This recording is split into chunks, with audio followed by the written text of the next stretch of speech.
Hello, my friends. Paul Polanco here, the guy who likes to geek out over everything having to do with the mind-body connection. And one of the things that I talk about a lot is brain retraining because it was one of my cornerstones to how I got to where I'm at today. A few days ago, I released a video where I talked about this myth that I hear a lot in the brain rewiring community, and that is you have to do an hour of visualizations every day or you won't heal. And it comes from some very well intentioned people, probably because they may have been told that by somebody else. And so I get a lot of clients who come to me and they ask me, do I need to do visualizations? Now, every person's journey is different, but I would say, in a general sense, no. There are plenty of people who have healed their bodies without doing a single visualization. I look at tools a lot differently now than I used to. It's not the tools that heal you because the body heals itself. What the tools are doing are many different things depending on the tool. So if you look at what a round does or visualization, if you look at what that does, so what you're doing a visualization, let's say for 5 minutes or 10 minutes, and you get really into it, you're changing your focus, you're trying to elevate your state. You're trying to change your state for a certain period of time. And there are a lot of other things that can do that. So, for example, let's say just visualizations is not available to you right now because the nervous system is just so activated, or maybe it sees visualizations as a threat. So anytime you even try to do it, maybe you have really heavy brain fog and you're just not able to access that part of the brain. That's okay. You can build up to it. And so think about what can change your focus, help you change your state for a certain period of time. And I got some feedback like, Paul, why don't you just say 5 minutes? Why say a certain period of time? I say that because it's going to be different for everyone. And longer is not necessarily better. Like, for example, I thought in the beginning, if I could do a certain tool for an hour nonstop, that would be better. But no, not necessarily. One thing that I want to remind you of, if you take nothing else from this, is you don't want to push your brain or your nervous system too hard or too fast. Because if your brain and body is kind of stuck in this state of survival, you're asking a lot of it, like, oh, I'm going to have you do this. You think I'm being chased by a bear. You think I'm in danger, but I'm going to pull over on the side of the road and I'm going to really focus on smelling this flower. And I really want to get into this elevated state, this feeling of just feeling good to be alive. And and if you do it for too long, the brain might push back pretty strong. So this is one of the reasons why more is not necessarily better. I am a huge proponent for starting slow and just gradually building up your length of time or reps depending on the tool. So going back to the actual question is, all right, Paul, I'm not I'm not really doing visualizations. Maybe my brain is cross-wired and thinks they're a threat, or I'm just not able to do them for whatever reason. And that's okay. There are a lot of legitimate reasons why people literally cannot do visualizations. So what do you do instead? I encourage people to make a list of things they can do. And then right next to them, maybe on a scale of 1 to 10, 10 being you like this the most, 1, it completely sucks, you don't want to do it. And just put a number next to it. It could be a scale to 1 to 5. It doesn't have to be 1 to 10. Use whatever scale you'd like. So let's just say 10, you love it. So you write down all the things you can do, and then on a scale of 1 to 10, just mark them. How much do you actually enjoy doing this thing? And that will be your list of tools. Now, granted, everyone's at different stages in their journeys. So when I was bedbound I couldn't watch television. I couldn't listen to music. My room had to be dark because I was so sensitive to light. So the regular stuff that I saw, and heard people talking about, of like doing music and dancing and going for walks, doing visualizations, that was not available to me. So I made this list of what can I do. I can think, sort of, a little bit. I can talk. I can speak, and I can hum. And I try to get really creative. I could hug my teddy bear. I could write on a notebook for about 30 seconds to a minute, and I could only do it with the blinds opened just enough, let in enough light so that I could see what I was writing. And it may not sound like doing these things, well, I'm getting ahead of myself. So after I made these lists of there were like 4 or 5 items of what I could do. So I had not started a brain retraining program yet, but I kind of intuitively knew I just needed to stop obsessing about my symptoms and stop thinking about how terrible it was and how unfair this was, and maybe I have bad karma, because I knew that those thoughts and those feelings were just strengthening a feedback loop in my body, that I was in danger, that my nervous system was looking for reasons to keep that stress chemistry going. So I just intuitively knew I need to focus on something else. Now, I'm not a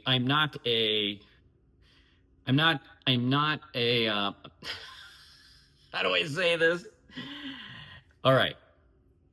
What I'm really trying to say is, when I was in bed, I made this list, and I prayed a lot. I just prayed a lot. Like, help me, God. This is not about religion. For me, it was about connecting to something bigger than myself. And I did it because it brought me comfort. Okay. And so that's one thing I did. My mom gave me a teddy bear, which I named Bruno. And when she gave me the teddy bear, I thought it was the most ridiculous thing ever. But that teddy bear brought me a lot of comfort. So there were many nights where I would just hold on to that teddy bear all day long. I got a weighted blanket. Oh, here's another thing. I got a weighted blanket because my nervous system really liked having that weight on my body while I hung onto that teddy bear. I would pray a lot. I would hum. I would sing. I would smile.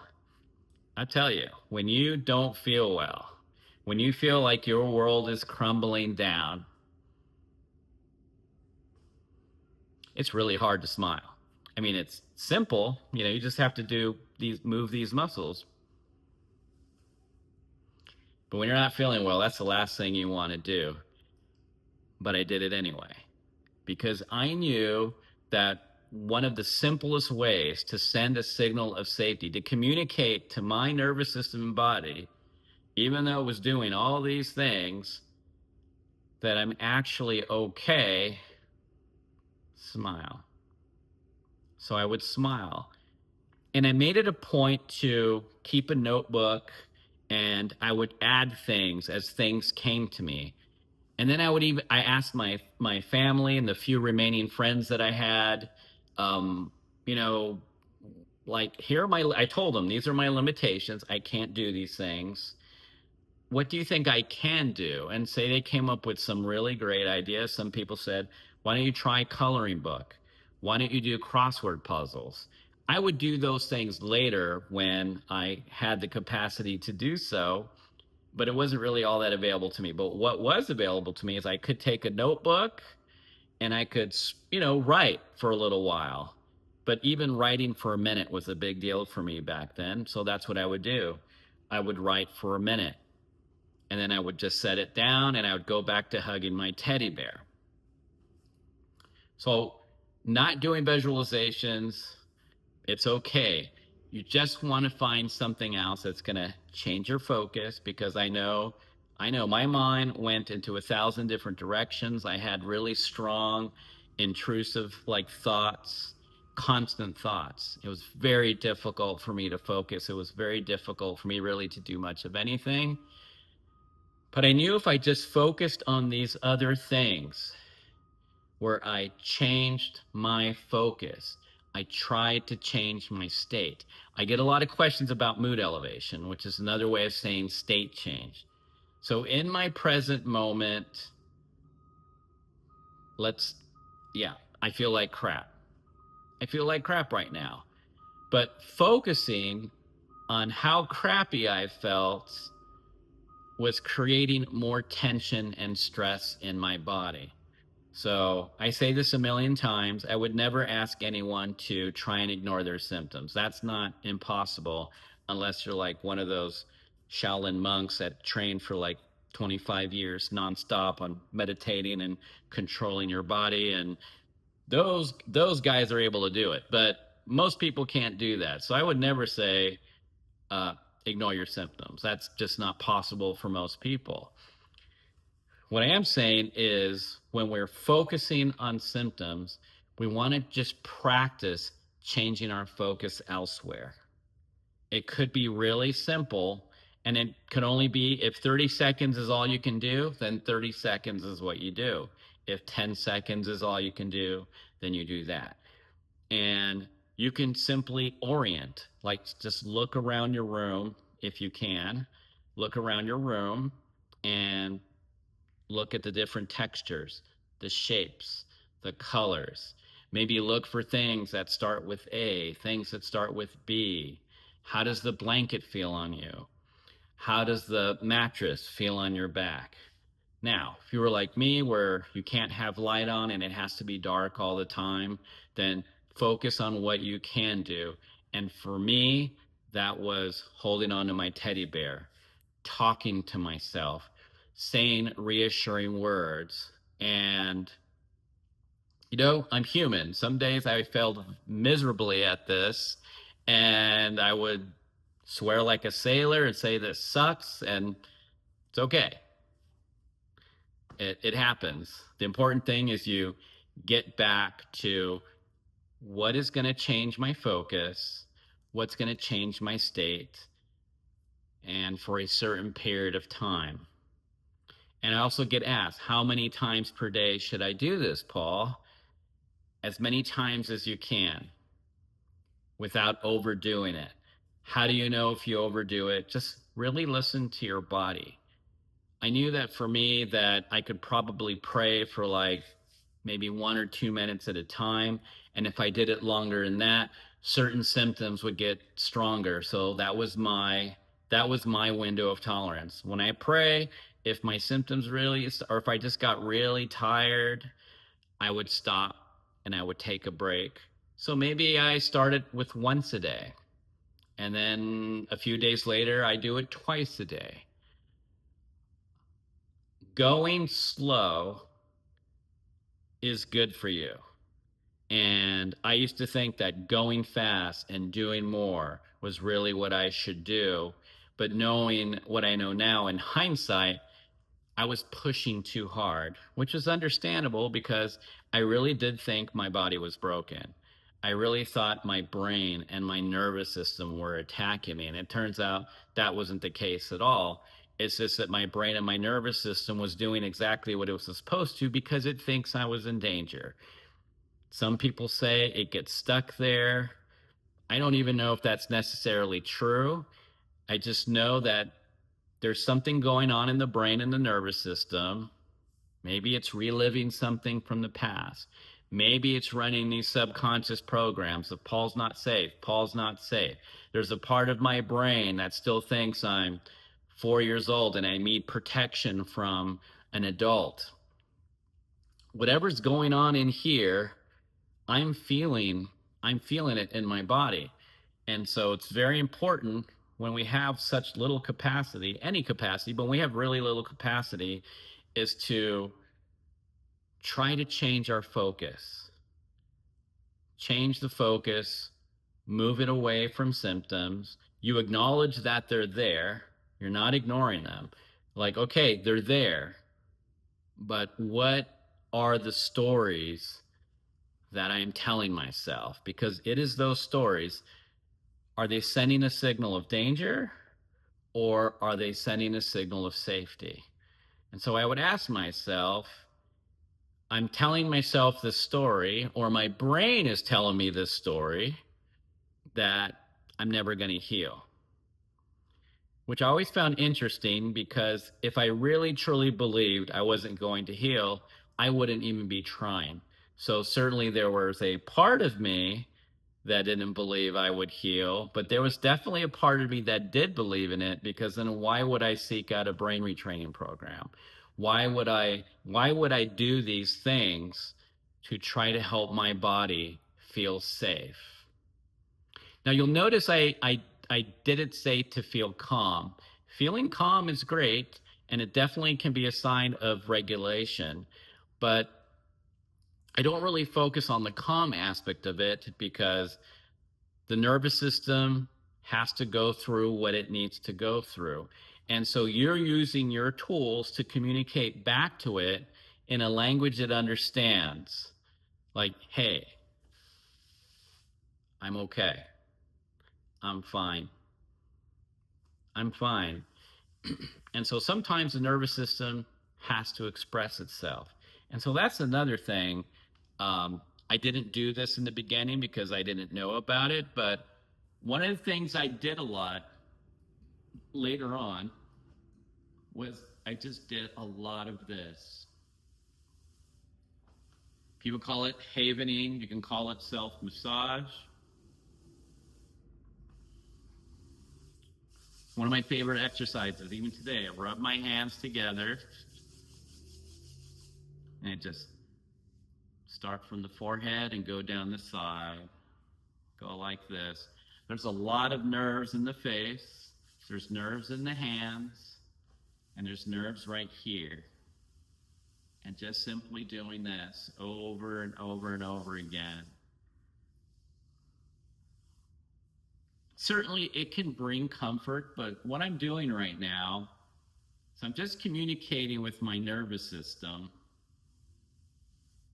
Hey, I'm right here. I'm right here. On my really hard days, I would put my hand on my chest and I would just tap lightly, or I would rub gently like this, or on my belly. I would mix it up and I would just say, I'm right here. I'm right here. I'm right here. We're all right. I know. I know you're scared, but I'm right here. And the first time I did that, it felt ridiculous. Like, why am I doing this? But then I would remind myself, I want my nervous system to feel safe. You can call it your inner child if you want. I wanted my inner child to feel safe. And so sometimes I would do this. I would do this a good chunk of the day sometimes, because I knew even though my symptoms were not shifting, I was sending a signal, a message back to the nervous system, like, I'm right here.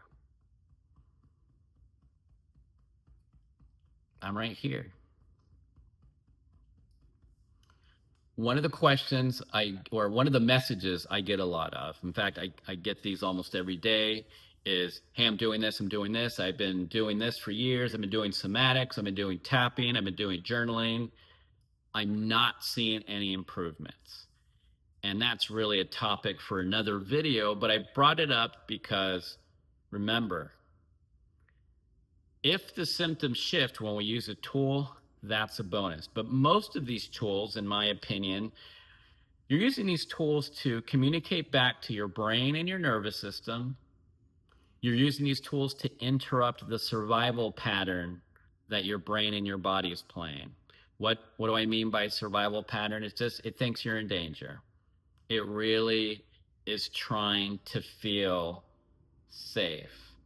And so using your tools, whatever that may be, whether it's walking, listening to music, dancing, doing qigong or yoga, doing a crossword puzzle, playing Monopoly, playing board games like Stratego or chess, playing Connect 4 Battleship with a friend or somebody online, writing a poem, writing a short story, writing in your journal about your feelings and just letting them out.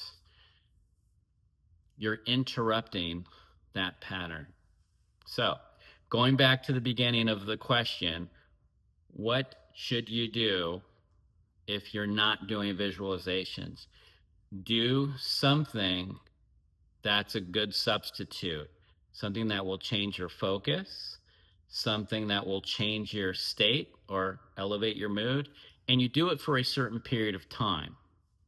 10 seconds, 30 seconds, 5 minutes, 10 minutes. You start small and you slowly will build up to it. When your nervous system, which includes the brain, is stuck in a state of survival, it's really trying to communicate back to you like, hey, I don't feel safe. So your job is to help your brain and your body feel safe. And for everyone, that's a little different. And so if you're not doing visualizations, try and find something else that does what a visualization does. And I've given you some suggestions. And if you have your own suggestions, like if you have things that have worked for you, feel free to put it in the comments below. I'd really appreciate it. I couldn't cover it all, but maybe you can help each other. Like, hey, I do this. Someone snuggles with their dog. Someone, I just got this plant a few days ago, and it brings me a lot of joy and peace. So maybe get a plant. If you're not allergic to plants, get a plant. Um, they make great company. There's something very peaceful about them. So hopefully that was helpful, and have a great day.